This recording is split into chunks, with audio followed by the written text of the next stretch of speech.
Dominique, on parle un peu des équipements de navigation de l'Eslope.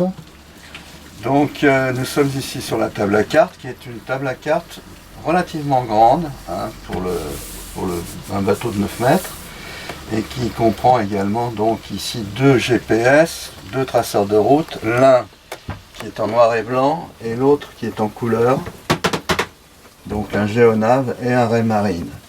Il y a également une VHF qui donc est assez ancienne déjà, mais en parfait état de marche avec l'antenne sur le mât bien évidemment, et d'autres appareils comme le lock, le speedomètre et le sondeur qui ne sont pas reliés ici sur les appareils mais qui sont visibles depuis le tableau qui se trouve ici juste au-dessus de la descente. Hein. Et visible du cockpit, bien sûr. Visible du cockpit, bien sûr, quand on est à la barre. Voilà, donc un équipement complet. Tu as un jeu de cartes électronique, mais également. Oui, bien sûr, hein, donc sur les appareils, mais j'ai aussi des cartes papier qui vont en gros de la côte cantabrique espagnole au golfe du Morbihan. Très bien. Bon.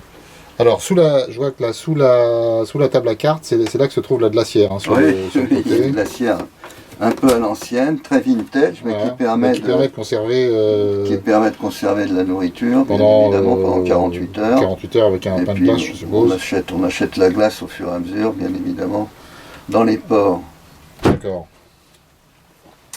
Bon, un bon équipement de navigation. Voilà. On en profite pour nous dire quelques mots sur la cuisine.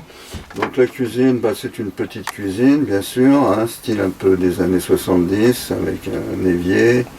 L'eau se pompe au pied, et il y a une vache à eau qui fait une 50aine de litres à peu près.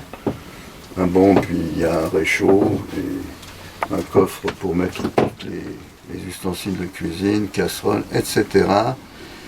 Et également quelques équipets pour mettre des produits d'entretien. Parfait. Bon, là aussi, tout est prêt pour partir. Tout est prêt pour partir en navigation. Il n'y a pas de problème. Merci, à bientôt en mer. Au revoir.